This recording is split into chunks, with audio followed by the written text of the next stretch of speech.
श्वेताश्वतर उपनिषद के चतुर्थ अध्याय के 15वें श्लोक को लेकर के चर्चा होगी। प्रसंग परमात्मा का ही चल रहा है। सह एव काले भुवनस्य गोप्ता विश्वाधिपः सर्वभूतेषु गूढ़ः यस्मिन् युक्ता ब्रह्मर्षयो देवताश्च तमेव ज्ञात्वा मृत्युपाशाश्छिनत्ति। स्वामी जी आवाज नहीं आ रही। हाँ जी, मेरी आवाज़ नहीं आ रही सबको? आ रही है स्वामी जी। नमस्ते जी जी, ठीक है स्वामी जी, आ रही है आवाज तो। ठीक है ठीक है, क्लियर आवाज है। हाँ बस रख दी। अपना अपना म्यूट कर लीजिएगा, हो गया जी। जिनको नहीं आ रही है वो उनका कोई प्रॉब्लम होगा। तो कहा जा रहा है स एव काले भुवनस्य गोप्ता। सह एव, वही परमात्मा, काले समय पर, यथा समय पर भुवनस्य गोप्ता, इस भुवन, इस ब्रह्मांड की रक्षा निरंतर कर रहा है। ऐसे हम लोगों की तरह आलसी प्रमादी तो परमात्मा नहीं है। अविद्याग्रस्त व्यक्ति ही समय पर सब काम नहीं करता।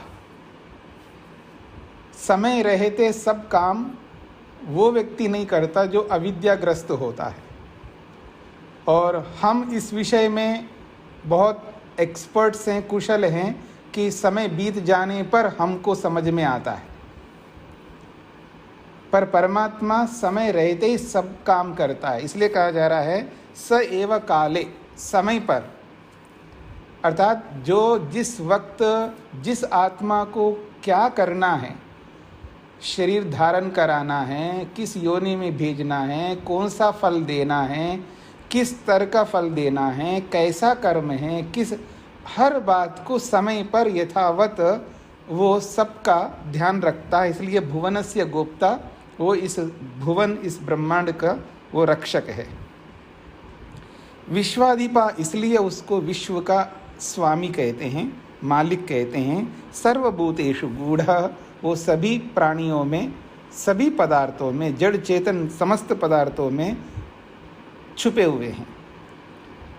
फिर कहा जा रहा है यस्मिन् ब्रह्म ऋषयः देवताः च, जिस परमात्मा में जो ब्रह्म ऋषि जो होते हैं, देवता जो होते हैं, जो ब्रह्म को जानने वाले ब्रह्म ऋषि, जो देने वाले, देने में जो कुशल है वो देवता, तो ये सब जो है यस्मिन् युक्ता, जिस परमात्मा से जुड़े रहते हैं, वो परमात्मा के संग में रहते हैं, परमात्मा की संगति में रहते हैं। देखिए, संगति दो प्रकार की है मोटे तौर पर। एक प्रकृति की संगति, संसार की संगति, भौतिक वस्तुओं की संगति करना, पैसे में लगे रहना, कपड़ों में लगे रहना, सोना चांदी में लगे रहना, ज़मीन में लगे रहना, अन्य अन्य जो भी विषय है इनमें लगे रहना, रात दिन इसी को सोचना, इसी के बारे में विचार करना, संध्या में बैठो, ध्यान में बैठो तो भी वही याद आना, ये सब क्या है? ये संसार की संगति है। और जो ईश्वर की संगति है वो केवल ईश्वर में रमा रहता है व्यक्ति। तो कहा जा रहा है कि ये जो ब्रह्म ऋषि हैं, जो देवता लोग हैं, यस्मिन् युक्ता, जिस परमात्मा में युक्त रहते हैं, अर्थात उसकी संगति में रहते हैं, तमेव ज्ञात्वा, क्योंकि वो ये समझते हैं, उसी को जान करके, उसी परमात्मा को ही अपना करके, मृत्यु पाशान छिनत्ति, कोई भी मृत्यु के पाशों को, बंधनों को छेद सकता है, खंडित कर सकता है, तोड़ सकता है, उसके बिना नहीं कर सकता कोई भी। फिर कहा जा रहा है घृतात् परम मंडम इव अतिसूक्ष्मं ज्ञात्वा शिवम सर्वभूतेषु गूढ़ं विश्वस्यैकं परिवेष्टितारं ज्ञात्वा देवं मुच्यते सर्वपाशै। कहते हैं घृतात् परम मंडम इव। देखिए, जो घी होता है वो कई बार जम जाता है, विशेषकर सर्दियों में, लेकिन थोड़ा सा कभी कभी जो है ऊपर ऊपर जो है ना, सबसे ऊपर जो है थोड़ा सा तरलता रहती है, तरल ऊपर रहता है, नीचे नीचे की ओर जमता है, ऊपर ऊपर का तरल रहता है। तो कहा जा रहा है घृतात् परम, अर्थात घी से ऊपर, मंडमिव, मंड कहते हैं तरल पदार्थ को, मंडमिव मानो वो तरल के रूप में विराजमान रहता है।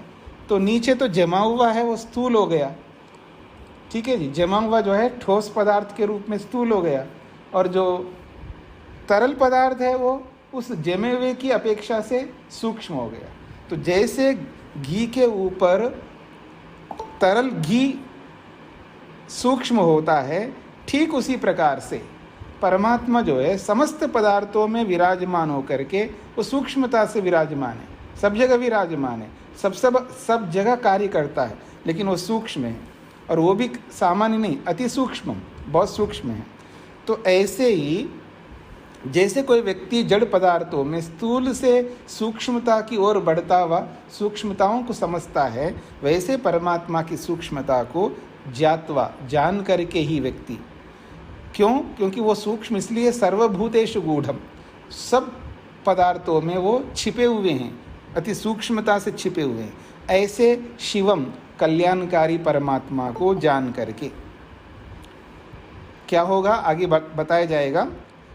जो विश्वस्य परिवेष्टितारम एकम, इस संपूर्ण विश्व को घेर करके अपने अधिकार में रखते हुए एकमात्र परमात्मा है, ऐसे ही परमात्मा को ज्ञात्वा, जान करके, और वो भी कैसा परमात्मा है? देवम, जो बस देने का ही स्वभाव जिसका है, ऐसे देव स्वरूप परमात्मा को, शिव स्वरूप परमात्मा को, सूक्ष्म स्वरूप परमात्मा को जान करके ही सर्वपाशय मुच्यते, मनुष्य जो है समस्त बंधनों से मुक्त हो सकता है, उसके बिना नहीं। एषः देवो विश्वकर्मा महात्मा सदा जनानां हृदये सन्निविष्टः हृदा मनीषा मनसा अभिक्लिप्तः ये एतद् विदु अमृताः ते भवन्ति। कहते हैं एषः देव विश्वकर्मा, ये जो देव है, जो देने का काम करता है, वो विश्वकर्मा है। परमात्मा का एक नाम विश्वकर्मा, विश्वकर्मा, विश्वम करोति इति, विश्वकर्मा जो विश्व को बनाता है, विश्व का रचना करता है, वो विश्वकर्मा कहलाता है। और वो साधारण नहीं है, वो महान आत्मा है, वो श्रेष्ठ आत्मा है, क्योंकि बिना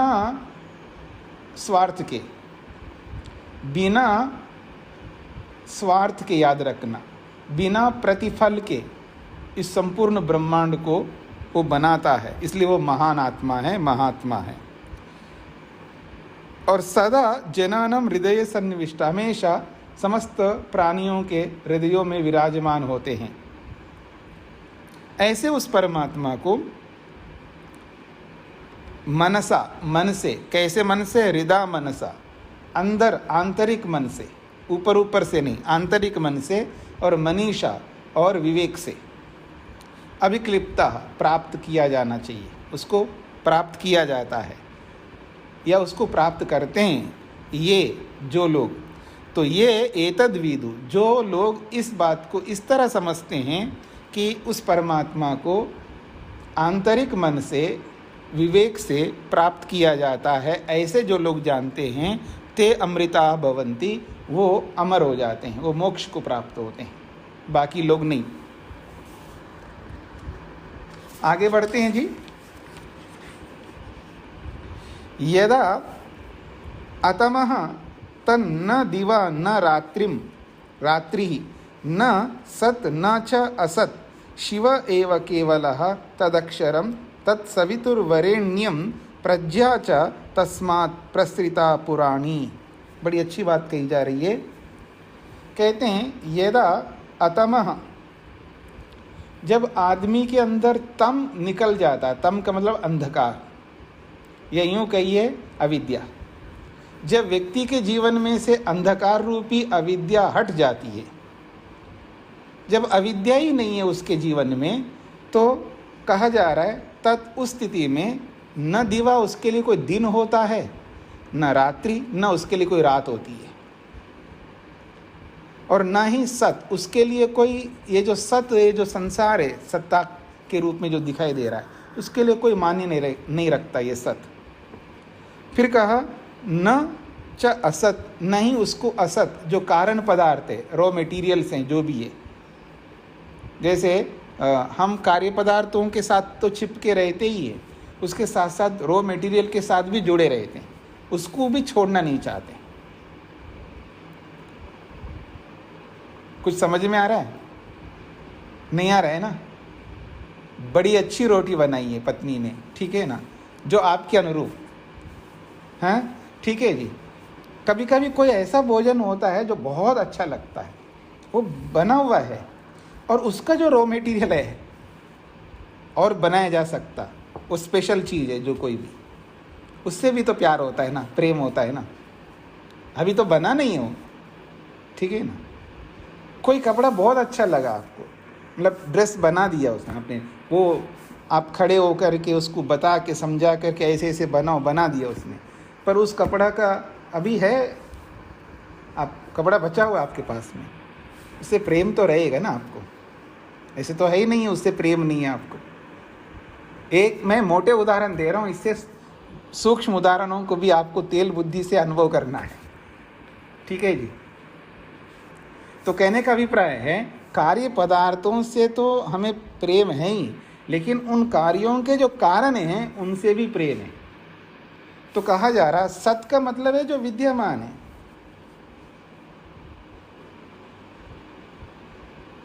आप नासदीय सूक्त पढ़ते हो, ऋग्वेदादि भाष्य भूमिका अगर पढ़े हैं, नासदीय सूक्त में बहुत अच्छी बातें कही है। पहले कुछ नहीं था, असत था। सांख्य दर्शन में भी पढ़ेंगे आप, असत था, फिर सत हो गया। और उपनिषद में भी पढ़ा आपने ऐसी बातों को, सत और असत।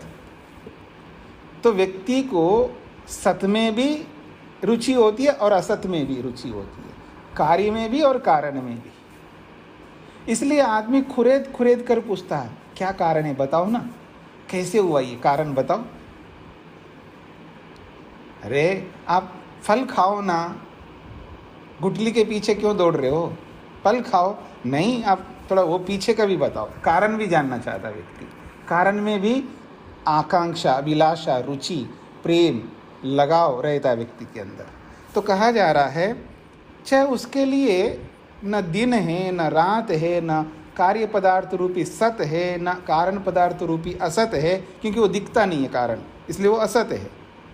उसके लिए क्या दिखता है फिर, क्योंकि उसके अंदर अविद्या नहीं है। तो कहा जा रहा है, केवलः शिव एव, उसको केवल कल्याणकारी परमात्मा ही सामने दिखता है। उसकी नज़र, उसकी दृष्टि केवल प्रभु में है, क्योंकि साधन तब तक साथ देते हैं जब तक साध्य हाथ नहीं लगता। याद रखना, हम साधनों के साथ तभी तक जुड़े रहते हैं जब तक साध्य ना मिले। देखो जी, आजकल तो आपके अपने साधन हो गए। पहले कोई ट्रेन में जा रहा है, कोई बस में जा रहा है, कोई किसी में जा रहा है, उसमें बैठ के जाते हैं। सीट घेरने का बहुत था, हमने बहुत सीट घेरे, हाँ बसों में, हाँ सिटी बसों में भी और थोड़ा लंबी दूरी के बसों में भी गुत्थम गुत्थम होता था बसों में सीट घेरने के लिए। पता नहीं आपने किया नहीं किया, मैंने तो बहुत किया है। तो मेरी सीट, मेरा सीट है, बस घेर के रख लिया, उसमें टावल डाल दिया और पता नहीं कुछ भी डाल दिया, ऐसे ये हमारा है। और जब तक बस में बैठे रहते हैं, गंतव्य स्थान तक नहीं पहुंचते हैं, तो बस उसके साथ बड़ा लगा होता, किसी को बैठने नहीं देंगे। और जैसे अपना गंतव्य स्थान आता है तो वो साधन छोड़ करके आराम से निकल जाते, चाहे वो बस हो चाहे ट्रेन हो, चाहे वो चौपर हो, हेलीकॉप्टर हो या वो विमान हो।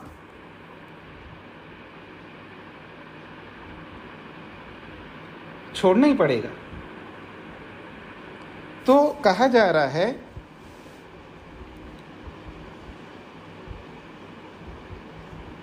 केवल शिव एव, केवल अकेला परमात्मा ही है उसके सामने, और कोई नहीं है।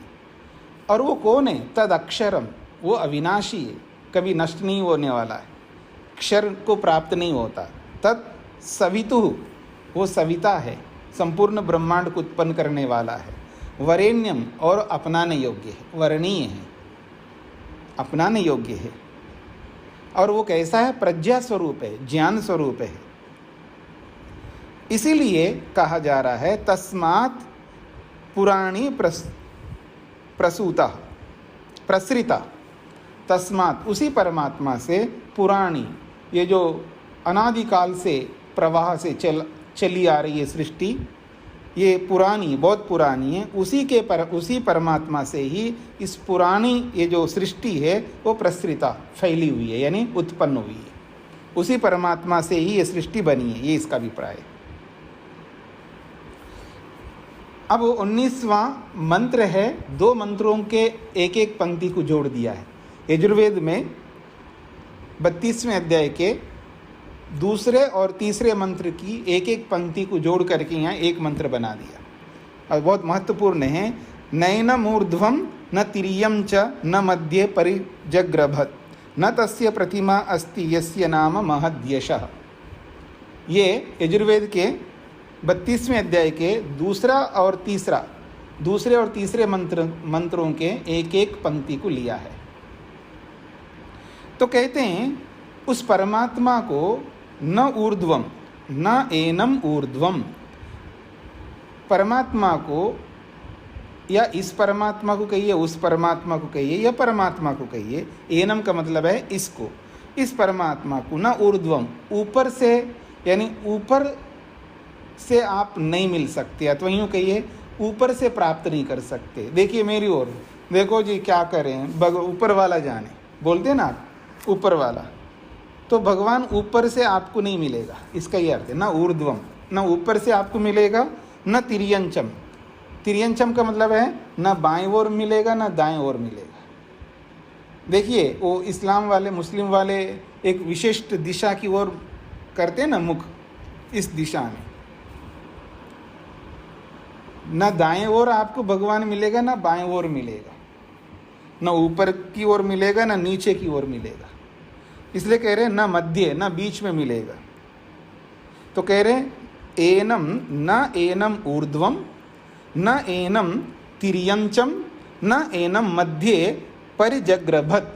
परिजग्रभत का मतलब है ग्रहण कर सकते, हम पकड़ सकते, दर्शन कर सकते। ऊपर जाकर के दर्शन करें, या बाएं ओर या दाएं ओर दर्शन करें, या बीच में दर्शन करें, ऐसा कुछ नहीं। वो तो सर्वव्यापक है, सर्वत्र है, सब जगह है, सब जगह आप कर सकते हैं, एक जगह नहीं, ऊपर नीचे इधर उधर नहीं, सभी जगह परमात्मा को अनुभव कर सकते। और एक बात, न तस्य प्रतिमा अस्ति, हाँ आप दर्शन तो कर लोगे, पर न तस्य प्रतिमा अस्ति, उसकी कोई मूर्ति, कोई शेप, कोई क्या कहते हैं आप, आकृति नहीं है उसकी। प्रतिमा का मतलब है उसकी कोई आकृति, कोई मूर्ति, कोई शरीर नहीं है। ये वेद स्पष्ट कह रहा है, न तस्य प्रतिमा अस्ति, उसकी प्रतिमा, उसकी मूर्ति, उसकी आकृति बिल्कुल नहीं है।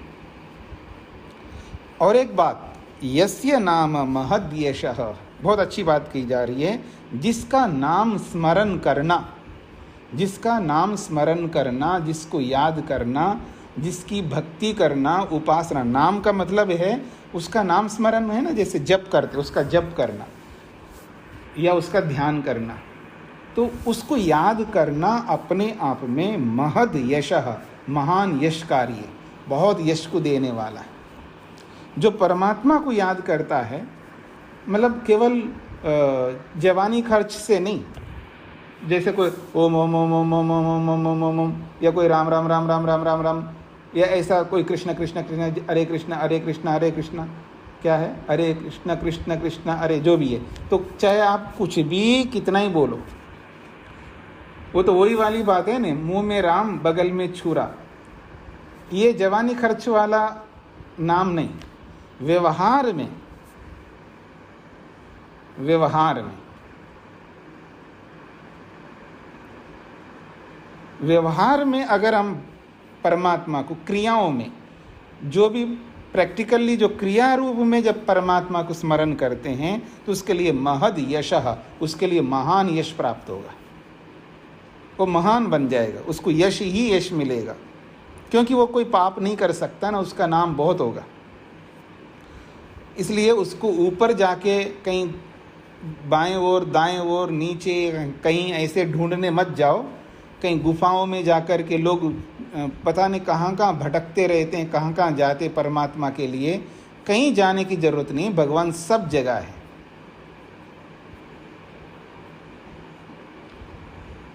सब जगह है। जब ऐसी भी स्थितियां थी जब ट्रेनों में टिकट नहीं मिल रहा है और जैसे तैसे जब अज्ञानता रहती है व्यक्ति को, तो ऐसे ट्रेन में चढ़ गए और क्या कहते हैं, आरक्षण तो है ही नहीं है, चढ़ गए और कभी इधर पुलिस वाले भेज दे, कभी उधर भेज दे। तो आदमी को क्या करना होता है, वो जो भी शौचालय होते हैं ना उसमें खड़े हो जाते हैं लोग। अब देखना आज भी होते होंगे। अब भगवान वहाँ पर भी है, अब कहीं भी जाओ परमात्मा सर्वव्यापक है, सर्वत्र है। इसलिए उसके लिए स्पेशल स्थान के लिए विचारना नहीं।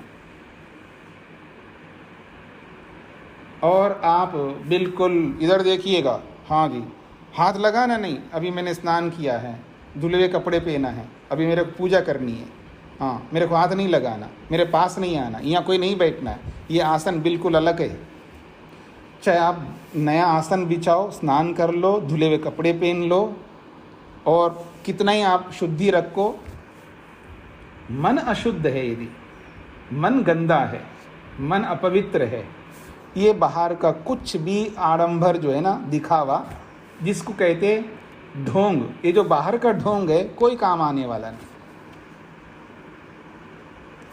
यदि जैसे अधिक उम्र में अथवा थोड़ा सा ज़्यादा जिसको सर्दी लगती हो, जब सर्दी पड़ती है, भयंकर सर्दी पड़ती है, तो कभी कभी आदमी स्नान भी नहीं करता, एक बार नहीं करता, हो सकता है 2 दिन भी ना करे। और आजकल सर्दी ना हो तो बच्चे लोग तो स्नान करने में उनको पता नहीं क्या लगता है, कोई स्नान ही नहीं करता बच्चा एक दिन, उसको बड़े मुश्किल से पकड़ करके स्नान करवाए जाते बच्चों को। आजकल स्नान करने में उनको जैसे कोई खा नहीं रहा है, कोई दूध नहीं पी रहा है, कोई ये सब्जी नहीं खा रहा है, कोई वो दाल नहीं खा रहा है, तो जैसे ये होता है ऐसे स्नान नहीं कर रहा है कोई बच्चा, ऐसा भी होता है।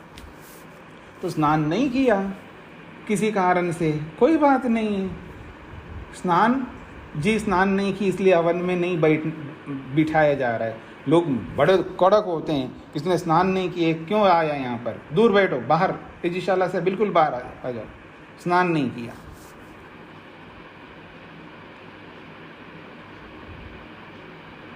अरे सारे काम हो सकते हैं। भगवान के लिए स्नान करना भगवान के लिए नहीं है, स्नान करना आदमी के लिए होता है। शुद्धि परमात्मा के लिए नहीं करनी होती है, वो मनुष्यों के लिए करनी होती है, क्योंकि अशुद्धि से मनुष्यों की हानि है, परमात्मा की कोई हानि नहीं है। परमात्मा तो अशुद्धि में भी है सर्वव्यापक होने से। तो जो शुद्धि की जाती है, जो साफ सफाई की जाती है, जो स्वच्छ भारत का जो अभियान है, ये केवल मनुष्यों के लिए। स्वच्छता जहाँ कहीं पर भी हो वो मनुष्य के लिए ही होता है, परमात्मा के लिए आवश्यकता नहीं है शुद्धि अशुद्धि का।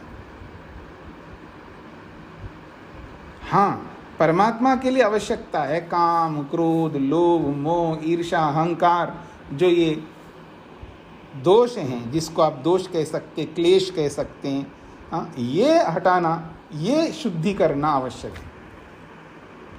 वो तो भरा हुआ है अंदर, और ऊपर से हम कुछ भी कर लें उसका कोई अर्थ नहीं है।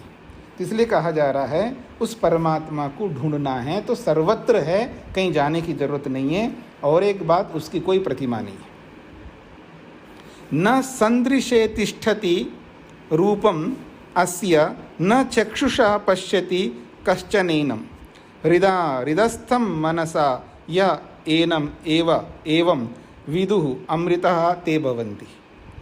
न संदृशे तिष्ठति रूपम अस्य रूपम, इस परमात्मा का जो भी स्वरूप है, न संदृशे तिष्ठति, आपके एकदम सामने आएगा नहीं, देखो ये मेरा स्वरूप है, ऐसा कोई सामने आने वाला नहीं है।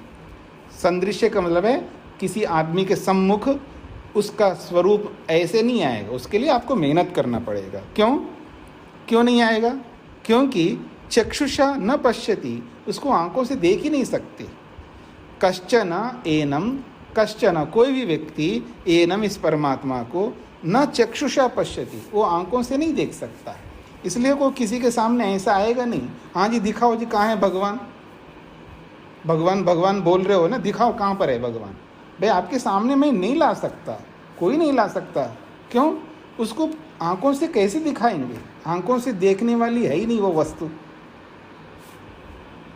कैसे फिर देखा जाएगा? हृदस्थम, हृदय मनसा, हृदय में स्थित है और आंतरिक मन से करना होगा। हृदस्थम हृदय में स्थित है और हृदय मनसा और आंतरिक मन से ही उसको देखा जा सकता है। तो यह जो कोई भी व्यक्ति एनम इस परमात्मा को हृदयस्थम जो हृदय में स्थित है और हृदय मनसा आंतरिक मन से जब देखता है, तो एवं विदुः, ऐसा ही कोई व्यक्ति जब विद्वान बताते हैं कि उस परमात्मा को हृदय से अनुभव करना है, आंतरिक मन से अनुभव करना है, समाधि से अनुभव करना है, ऐसे जब बोलते हैं, उसका अनुसरण करते हैं, तो एवं ये एनम विदु, ऐसा ही मान करके जो लोग इस परमात्मा को विदु जानते हैं, ते अमृता भवन्ति, वो अमर हो जाते हैं, वो मोक्ष को प्राप्त कर लेते हैं। अगली बात कहा जा रहा है, अजाता इति एवं कश्चित् भीरुः प्रपद्यते, रुद्रा यत्ते दक्षिणं मुखं तेन मां पाहि नित्यम। कहा जा रहा है, अजाता इति एवं कश्चित् भीरु प्रपद्यते।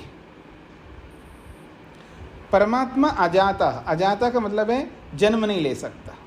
परमात्मा का जन्म नहीं होता है, वो पैदा नहीं होता, वो पहले से विराजमान है। जन्म हमेशा उसी का होता है जो पहले से नहीं होता है।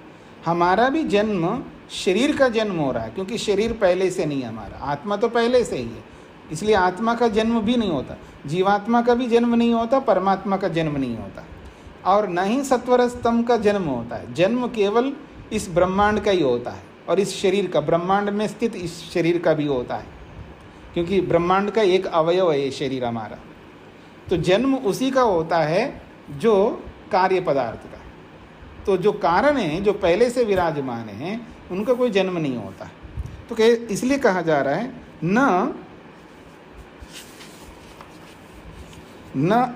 अजाता, वो अजात है, अर्थात जन्म नहीं लेता। इति, इस प्रकार से, एवं कश्चित भीरु प्रपद्यते, कश्चित कोई कोई, विरला ही, कश्चित का मतलब होता है कोई कोई, रेर में, विरला ही, प्रपद्यते प्राप्त करता है उस परमात्मा को। कौन? भीरु, जो भीरु होता है। भीरु का मतलब है डरपोक। दुनिया में सबसे ज़्यादा डरपोक होता है योगी। ये दृष्टि, अलग दृष्टि से बोला जा रहा है। जो दुख से बहुत डरता आदमी, दुखों से बहुत डरता आदमी, इसलिए तो उसको विवेक होता है। परिणाम दुख, ताप दुख, संस्कार दुख, गुणवृत्ति विरोध दुख। आप में से जिन्होंने योग पढ़ा है उनको समझ में आएगा विस्तार से, क्योंकि विवेकी व्यक्ति, योगाभ्यासी व्यक्ति को दुनिया में दुख ही दुख दिखाई देता है।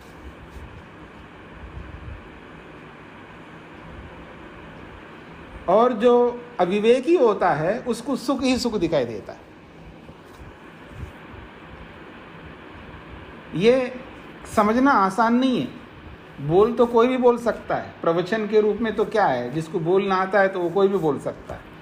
वास्तव में क्या है, जब कोई व्यक्ति किसी भी वस्तु को देखता है तो उसको सुख के रूप में देखता है, चाहे वो रूप हो, रस हो, गंध हो, स्पर्श हो, शब्द हो, पूरा ब्रह्मांड को, जो ब्रह्मांडस्थ पदार्थ है, जब उसको देखता है तो सुख के रूप में देखता है, उसमें सुख दिखाई देता है उसको। क्या मतलब उसमें सुख नहीं है? बिल्कुल है, इसका कोई निषेध नहीं है। इस बात को समझने का प्रयत्न करना चाहिए। मैं क्या कहना चाह रहा हूँ, सुख देखता का मतलब है पूर्ण सुख देखता है। हाँ, मैं इसको मैं पालूंगा तो तृप्त हो जाऊंगा, ऐसा देखता है। आप एक बात बताइए, अगर मैं ये खा लूँगा तो दुख मिलेगा, तो आप खाओगे उसको? इसको मैं भोगूंगा तो बहुत भयंकर दुख मिलेगा मेरे को, तो आप भोगोगे उसको? आप सोच के देखिए।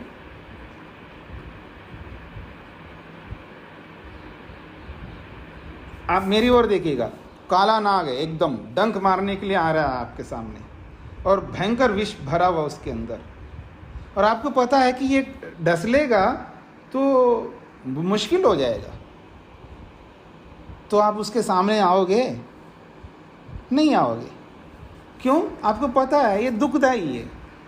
और बिल्कुल छोटा सा बच्चा, 2 महीने का, 3 महीने का, उसको कुछ नहीं पता ये काला सांप डसेगा तो मैं मरूंगा या मेरे को विष चढ़ जाएगा, वो तो पकड़ने के लिए जाएगा उसको क्या दुख है? वो क्या मान करके जा रहा है? वो सुखदाई मान करके जा रहा है। दोनों में अंतर देखे कि जमीन आसमान का अंतर है। मतलब हम तो इतना डर रहे उसको देख करके,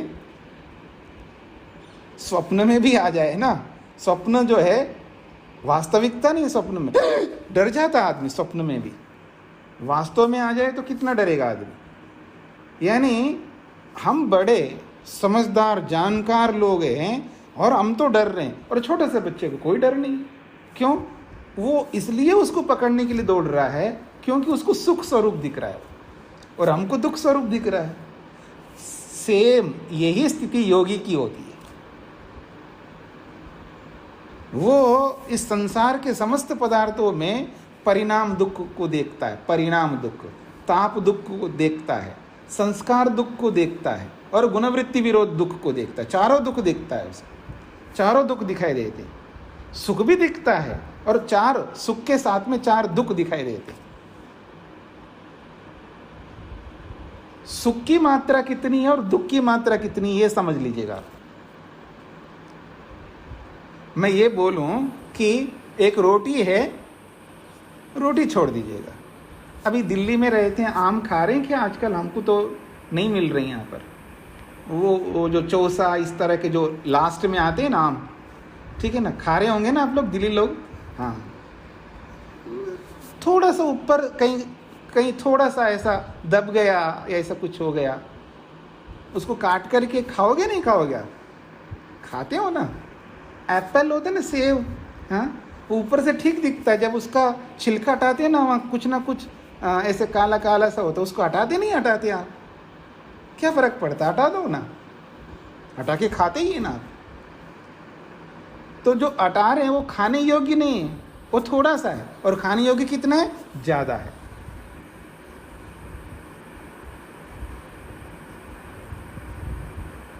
ठीक इसी प्रकार से आप उदाहरण को समझने का प्रयत्न करना, क्योंकि वो उदाहरण आपको ज़्यादा भाएगा जो आप रूटीन में प्रतिदिन आप जिसको देख रहे हैं।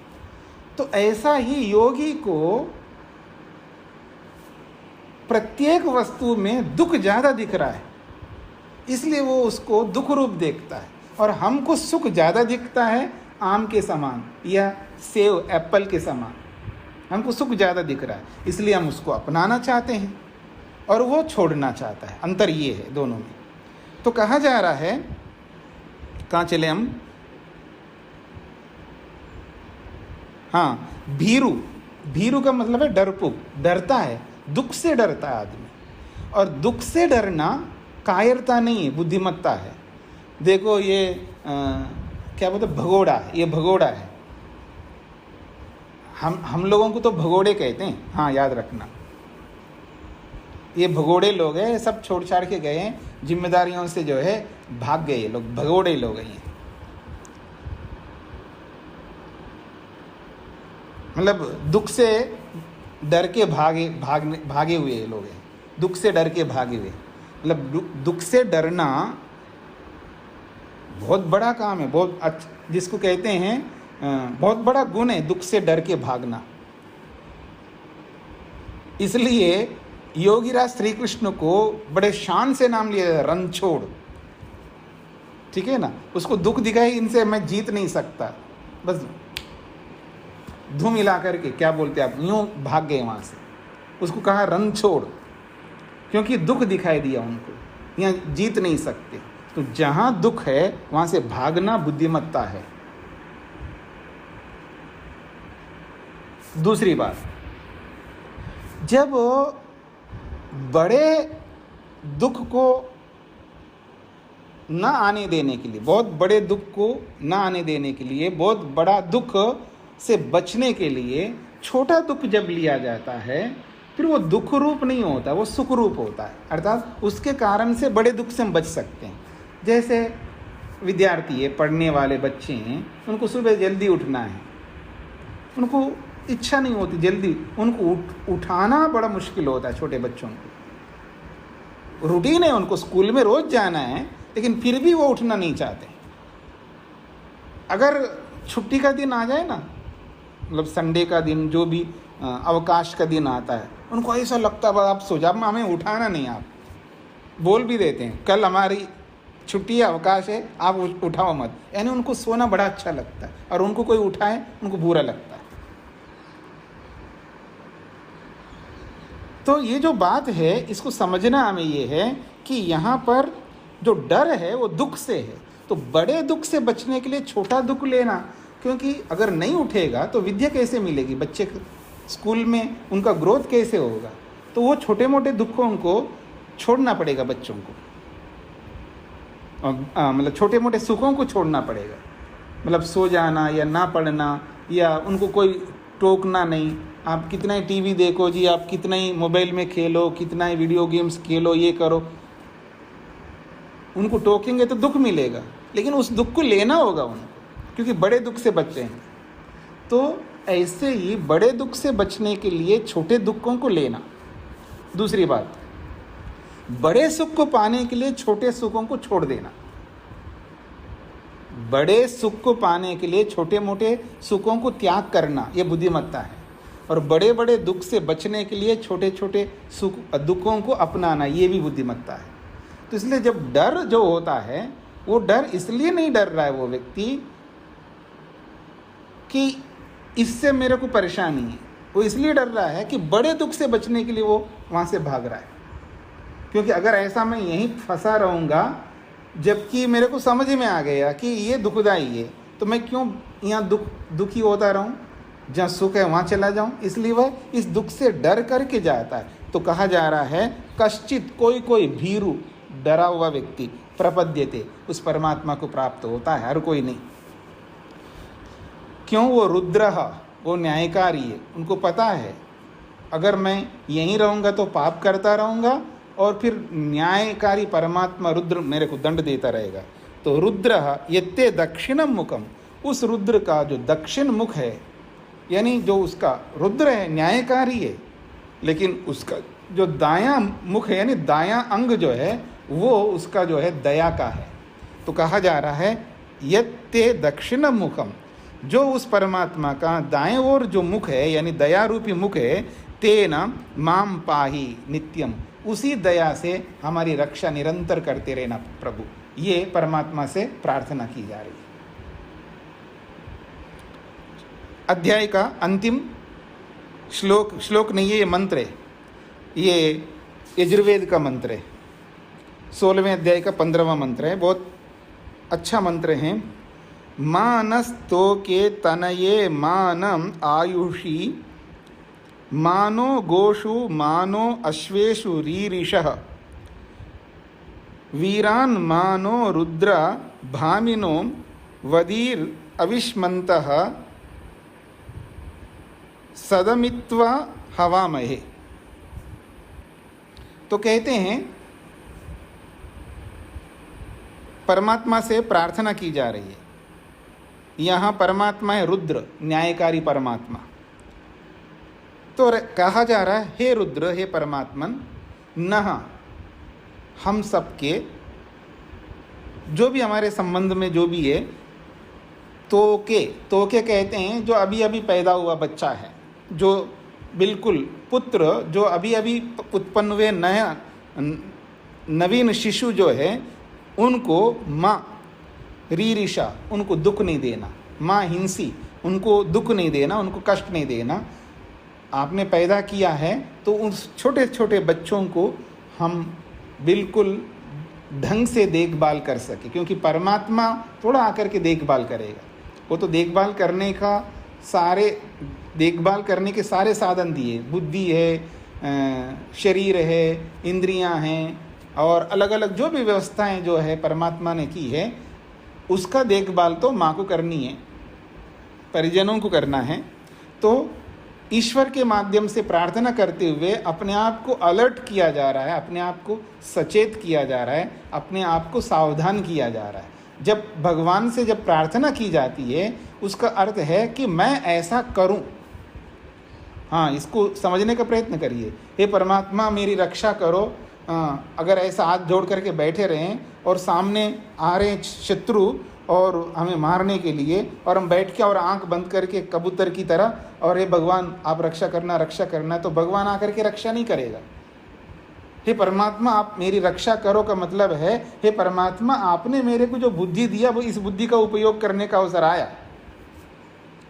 इस बात पर ध्यान दीजिएगा। जब कभी हम भगवान से प्रार्थना करते हैं तो इस बात को दिमाग में लाइए। कोई बीमार है मान लीजिए, भगवान से प्रार्थना करो, इसका ये मतलब नहीं है भगवान आकर के उसको ठीक कर देगा। भगवान से इसलिए प्रार्थना करो, ये भगवान मेरे को ऐसी बुद्धि दो ताकि उस बुद्धि का प्रयोग करूं और इस व्यक्ति को, जो बीमार व्यक्ति के जो रोग हैं, उन रोगों को दूर करने के लिए जो भी साधन हो सकते हैं, जो भी डॉक्टर हो सकते हैं, जहाँ कहीं भी जाना पड़े और कितना ही खर्च करना पड़े, अपने आप को बेच डालूं पर उसको जिंदा रख सकूं।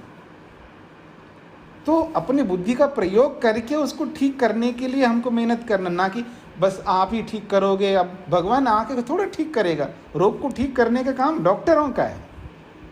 देखिए दो विभाग हैं, कुछ काम भगवान के हैं जो भगवान ही करता, आदमी नहीं कर सकते उन कामों को। मैं अनेक बार बोल चुका हूँ, बोलता रहता हूँ। दो विभाग है कर्मों के। कुछ कर्म ऐसे हैं जो केवल भगवान कर सकता है, मनुष्य सब मिलकर के भी नहीं कर सकते हैं, तो अकेला करने का कोई प्रश्न नहीं आ सकता।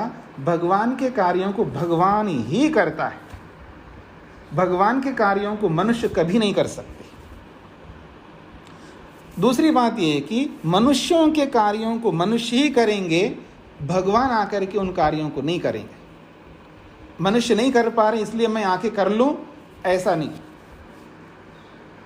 ये हो नहीं सकता। ऐसा होगा, वैसे हम इतने निठल्ले हैं, हम दूसरों के भरोसे जीना चाहते हैं, दूसरे कोई करे तो हम उसका लाभ उठाना चाहते हैं। अगर कोई हमको पता लगे कि ये करने वाला कर रहा है तो फिर हम तो हाथ पे हाथ धर के बैठे रहेंगे, उसी से करेंगे, बस प्रार्थना करते रहेंगे और वही करता जाएगा हमारा काम सारा।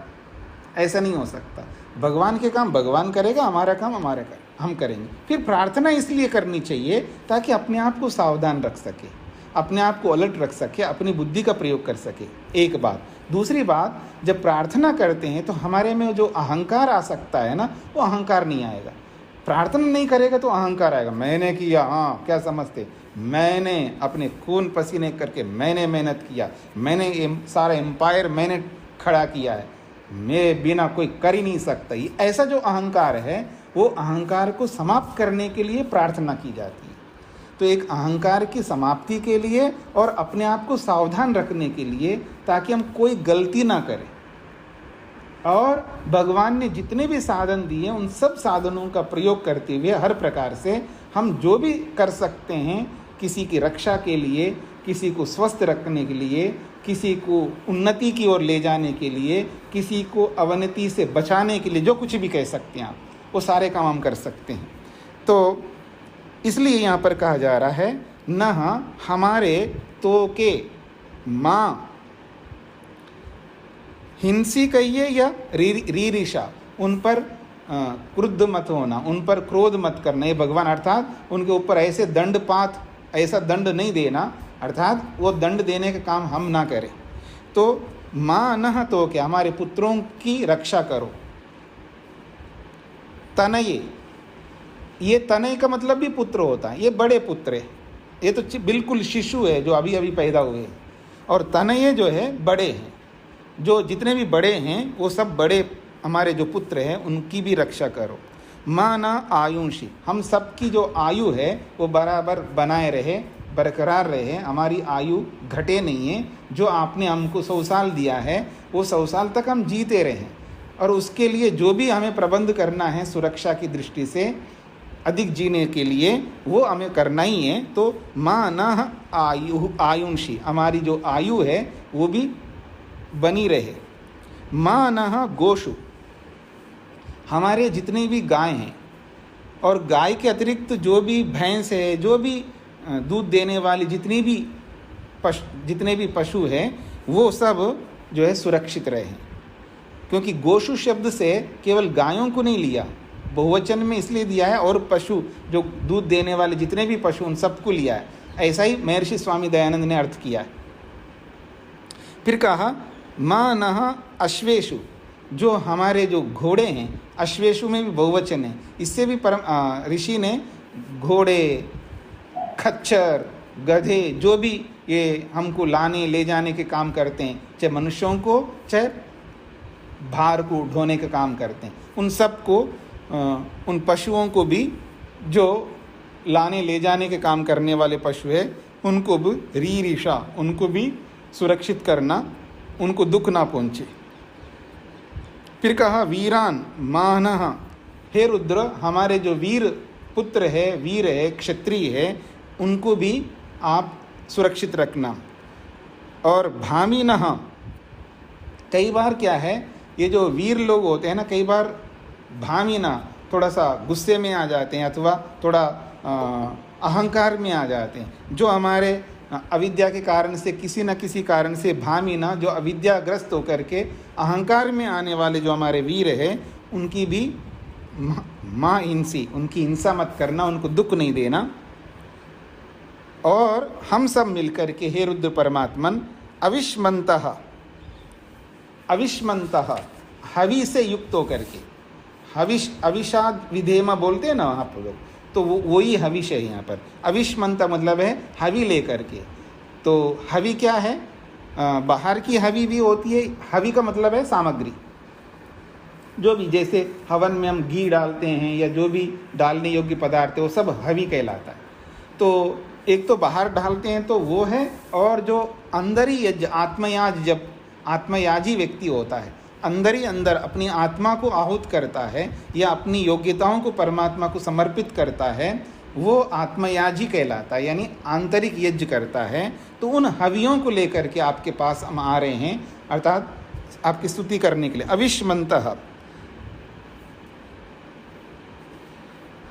सदम, आपके सदन में, आपकी सभा में, आपके सम्मुख उपस्थित होते हैं, और उपस्थित होकर के हवा में और आपकी पूजा करते हैं।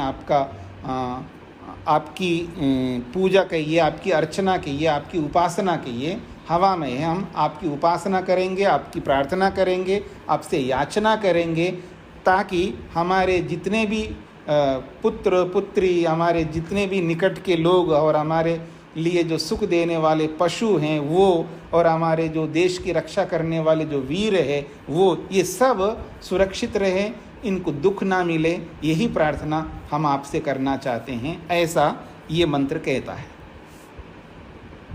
जी। तो अब किसी को कुछ पूछना हो तो पूछिएगा जी। सबसे जो ये आत्मयाग कहा जी, इसको थोड़ा और समझना चाहिए।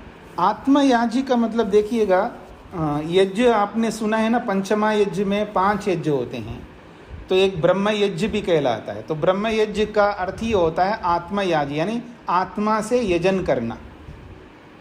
एक तो बाहर की हवि से यज्ञ करते हैं व्यक्ति, और एक आत्मा से यज्ञ करता है।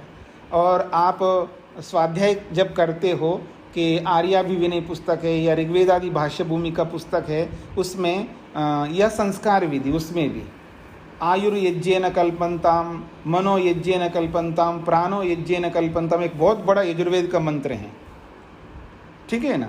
तो वहाँ वो मंत्र कहता है कि जब सब अपनी इंद्रियों से भी यज्ञ करो, मन से भी यज्ञ करो, अंत में जाके कहा आत्मा से भी यज्ञ करो, आत्मा को ही परमात्मा में समर्पित करो, ये आत्मयाज कहलाता है। ठीक है जी। हाँ, पहले इनका पूर्ण हो जाए। जी जी, अल्पना जी। सबसे थोड़ा और जी करना पड़ेगा। अच्छा, और करना है तो फिर ऐसा है कि जब व्यक्ति ध्यान करता है, अब बाकी म्यूट करके रखिए, दूसरे लोग म्यूट करके रखिएगा। हाँ जी, जब ध्यान करता है वो आत्मयाजी होता है, यानी आत्मा से यज्ञ करता है। ठीक है, तो यज्ञेन यज्ञम अयजंत देवा स्थानि धर्मानि प्रथमान्यासन तेहनाकम महिमाना सचंत यत्र पूर्वा साध्या संति देवा। तो यज्ञ से यज्ञ की पूजा करते हैं, और यज्ञ परमात्मा का नाम भी है और यज्ञ जीवात्मा का नाम भी है। तो एक यज्ञ से एक यज्ञ की पूजा होती है, एक बाह्य यज्ञ से बाह्य यज्ञ की भी पूजा होती है, क्योंकि यज्ञ एक विस्तृत शब्द है। यज्ञ शब्द जो है विस्तृत है, पूरे ब्रह्मांड में यज्ञ ही हो रहा है। आपने उपनिषद में भी पढ़ा है, और यज्ञ के प्रसंग में वेद मंत्रों की व्याख्या, जो अग्निहोत्र के मंत्रों की व्याख्या में भी आपने सुना होगा। तो यज्ञ एक विस्तृत शब्द है। तो वो यज्ञ बाहर से भी हम यज्ञ करते हैं। अग्निहोत्र में जब हम मंत्रों के माध्यम से आहुतियाँ डालते रहते हैं, अग्नि स्वाहा, सोमाय स्वाहा, बहुत सारे मंत्रों के माध्यम से अलग अलग देवों के लिए हम समर्पित करते हैं। क्या? हवि। वो भौतिक वस्तुओं के लिए, भौतिक देवों के लिए, उनकी सुरक्षा के लिए कहिएगा, या पर्यावरण को दूषित से बचाने के लिए कहिएगा, या जैसा संसार, जैसी सृष्टि है उसको, उसके स्वरूप को व्यवस्थित रखने के लिए हम बाह्य यज्ञ करते हैं। और फिर जब आंतरिक यज्ञ करते हैं तो वहाँ पर हवि क्या होगी? बाह्य यज्ञ में तो घी है, दूध है, फल है, सब्जियां हैं और अन्न हैं, अलग अलग तत्व हैं। सुगंधित हो गई और पुष्टिकारक वस्तुएं हो गई और रोगनाशक वस्तुएं हो गई, तो वो बाहर के यज्ञ में प्रयोग करते हैं। लेकिन जब आत्मयाज करते हैं, अंदर आत्मयाज मतलब परमात्मा को पाने के लिए या परमात्मा रूपी देवता को प्रसन्न करने के लिए आहुतियाँ देते हैं हम लोग, तो वहाँ इंद्रियों की आहुतियाँ देते हैं। तो इंद्रियों की आहुति का मतलब है इंद्रियों को स्वस्थ रखना है, इंद्रियों को दूषित होने से बचाना है। तो मैं अपनी चक्षु इंद्रिय को आपको आहुत करता हूँ। आप मंत्र पढ़ेंगे ना, चक्षुर यज्ञेन कल्पन्ताम, मैं अपनी आँख को, नेत्रेंद्रिय को आपको समर्पित करता हूँ, ताकि ये आँख जो है आपके अनुसार देखेगी। मेरे अनुसार देखेगी तो गलत भी देख सकती, जब आपके अनुसार देखेगी तो शुद्ध देखेगी। मैं अपने श्रोत्र को आपको समर्पित करता हूँ, आपके याग में आहुत करता हूँ। इसका अर्थ है अब मैं कानों से गलत नहीं सुन सकता, वाणी से गलत बोल नहीं सकता। वाणी को, वाक यज्ञ न कल्पन्ताम, वाणी को भी मैं परमात्मा को समर्पित करता हूँ। तो सारी इंद्रियों को, सारी योग्यताओं को, और वहाँ पर वेदों को भी, प्राणों को भी, हर चीज़ को उस यज्ञ में समर्पित करने की बात कही वहाँ पर। आपको थोड़ा सा विस्तार से समझ में आएगा। आर्याभिविनय में इस मंत्र को निकाल करके देखिएगा। तो यही आत्मयाज कहलाता है। ठीक है जी? हाँ, अब बोलिए अजीत जी। म्यूट खोलिए पहले जी। था कि यह देव महान आत्मा है। हाँ जी, वह विश्वकर्मा है। यहाँ संशय हुआ कि आत्मा और परमात्मा को कई जगह मिक्स नहीं कर रहा है इसमें उपनिषद में। हाँ जी, बिल्कुल। जी, तो इस पे क्योंकि आत्मा तो सर्वशक्तिमान हो नहीं सकता, तो ये विश्वकर्मा कैसे हो सकता? नहीं, आत्मा शब्द से परमात्मा अर्थ ही लिया जाएगा वहाँ पर।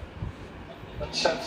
शब्दों का जब शब्द शास्त्र में एक नियम होता है, विशिष्ट व्यक्ति को भी सामान्य शब्द से भी प्रयोग किया जाता है, और कहीं विशिष्ट शब्द यानी विशेषण से युक्त करके भी बोला जाता है, और सामान्य शब्द से भी बोला जाता है।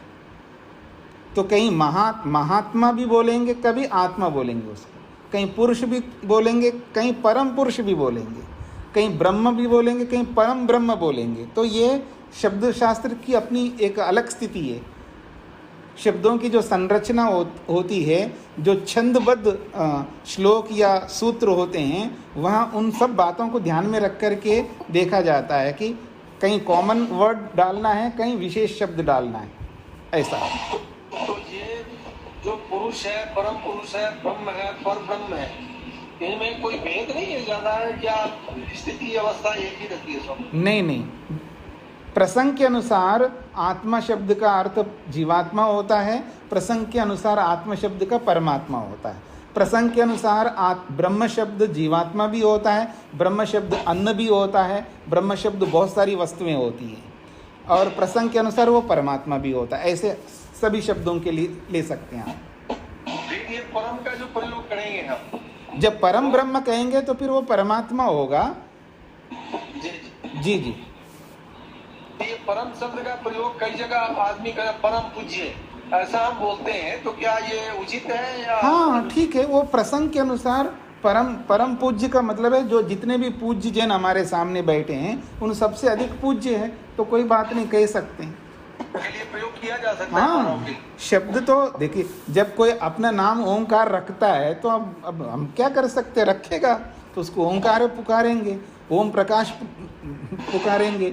अब परमात्मा का नाम जो है शिव है तो किसी का नाम शिव है, परमात्मा का अनंत नाम है तो उन्हीं नामों से कोई, जैसे मेरा नाम विश्वंग है तो परमात्मा का नाम भी विश्वंग है, हर जीवात्मा का नाम भी विश्वंग है, मेरा नाम भी है। अब मैं क्या कर सकता हूँ, कर सकते हैं। आप तो चलिए विद्वान हैं, लेकिन हम किसी को मुख्य अतिथि बनाते हैं, किसी कार्यक्रम में बुलाते हैं, और उसके लिए कई बार लगता है कि उस व्यक्ति को परम पूज्य, हाँ तो हमारे मुख्य अतिथि जी, आप तो उसमें कई बार संशय हो जाता है कि आदमी परम कैसे हो सकता है? परमात्मा तो परम है, एब्सोल्यूट है, आदमी तो हो नहीं सकता परम। नहीं, ऐसा है आप विशिष्ट अतिथि मानकर बोल भी रहे हो और उसको परम ना बोलो तो फिर क्या बात है। अगर आप विशिष्ट अतिथि ना बोलो, उनको साधारण है, उनको नीचे बिठा दो। फिर जब आप उनको गेस्ट बना करके बिठाओ तो उसको परम पूज्य बोले हैं तो परमात्मा को नीचे करके उनको बोल रहे हो, ऐसा नहीं बोल रहे हैं आप। जो वहाँ जितने भी लोग बैठे हैं उनमें उनको सबसे आदर दे रहे हैं, तो उसमें परम पूज्य बोलने में कोई गलत नहीं है। जैसे उदाहरण के लिए आपके पिताजी आपके सामने बैठे हैं, आपकी पत्नी बैठी हैं, आपके बच्चे बैठे हैं और आपके मित्र साथी लोग बैठे हैं, तो आप परम पूज्य मेरे पिताजी ऐसे बोलेंगे। लेकिन आपके पिताजी के भी बड़े भाई हैं तब नहीं बोलेंगे आप।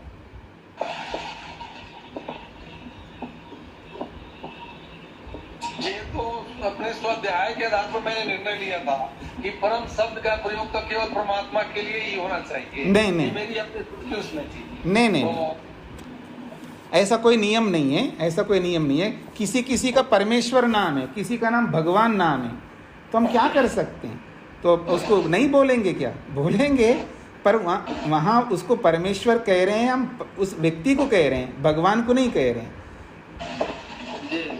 तो शब्दों में जाना नहीं है, शब्द सबके लिए होते हैं, उसकी कोई चिंता मत करिएगा। जी। और किसी के कोई प्रश्न? जी हाँ जी, बोलिए। हाँ बोलिएगा, बोलिए। आपने भी बोला था क्रिया रूप में परमात्मा का स्मरण क्या? किस? ओम ओम ओम ओम ओम ऐसे नहीं होता, क्रिया रूप में परमात्मा का स्मरण। हाँ, क्रिया रूप का मेरा अभिप्राय ये है, एक तो केवल जवानी खर्च कर रहा है, ओम ओम करता रहता है, लेकिन क्रिया में वैसा नहीं करता है। शब्द तो बोलता है, जब व्यवहार की बात आती है तो व्यवहार में वैसा नहीं करता है। मेरा ये अभिप्राय नहीं है कि ओम ओम यानी ओम का उच्चारण नहीं करना, जब के समय ओम का उच्चारण ना करें, ऐसा अभिप्राय नहीं है। आप करिएगा, लेकिन जब व्यवहार में आते हैं तो फिर उसके उच्चारण के अनुसार, जैसे उसको न्यायकारी के रूप, हे परमेश्वर आप न्यायकारी बोल रहे हो, और व्यवहार में आते हैं अन्याय कर रहे हो। हे परमेश्वर आप सत्य स्वरूप हो, और व्यवहार में आते आप असत्य बोल रहे हो। ये मेरा अभिप्राय है। जी ठीक है, तो इसको यहीं पर विराम दें।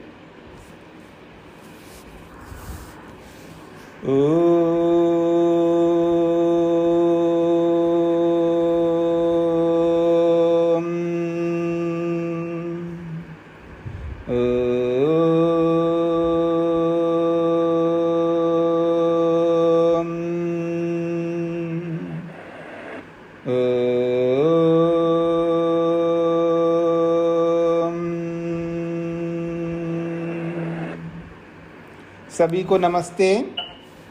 Namaste.